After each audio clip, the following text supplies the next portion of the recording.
జనాలందరికీ శనార్థి. తెలంగాణలో పొద్దటి సందున్న వార్తల ఓపాలు చూద్దాం. తెలంగాణ సర్కారు రైతుల సంక్షేమానికి అధిక ప్రాధాన్యత ఇస్తున్నది.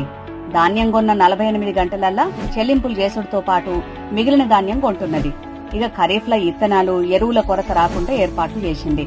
నకిలీ ఇత్తనాలను అమ్మినోళ్ల మీద, ఎరువులు బ్లాక్ మార్కెట్ చేస్తున్నోళ్ల మీద పీడీ యాక్ట్ పెట్టాలని సీఎం రేవంత్ రెడ్డి ఆదేశించారు. యువతకు ఉపాధి కల్పించే రాజీవ్ యువ వికాస పథకంలో భాగంగా జూన్ 2న రుణ మంజూరు పత్రాలు ఇస్తున్నారు. ముందుగాల 50,000 పెట్టుబడి యూనిట్లకు ప్రాధాన్యం ఇస్తున్నారు.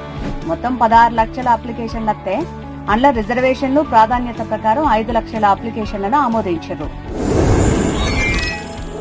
రాష్ట్ర అవతరణ దినోత్సవం సందర్భంగా జూన్ 2న 1300 మంది ఇందిరమ్మ ఇండ్ల లబ్దిదారులకు ప్రత్యేకంగా 13 కోట్లను రిలీజ్ చేస్తున్నది కాంగ్రెస్ సర్కారు. మిగతా లబ్దిదారులకు వారం రోజులలోనే ఇండ్ల నిర్మాణ దశను బట్టి డబ్బులు అకౌంట్లలో ఎత్తున్నారు. మరోవైపు జూన్ 2న రాష్ట్ర అవతరణ దినోత్సవాన్ని ఘనంగా చేస్తున్నది రేవంత్ రెడ్డి సర్కారు. పోయినేడాది ఎన్నికల కోడుండుతోటి కొన్ని అడ్డంకులు వచ్చినాయి. ఈసారి పండుగ లెక్క నిర్వహించేందుకు సిద్దమైంది. స్పెషల్ గెస్ట్ గా జపాన్ మేయర్, మిస్ వరల్డ్ విజేతలు హాజరుగానున్నారు.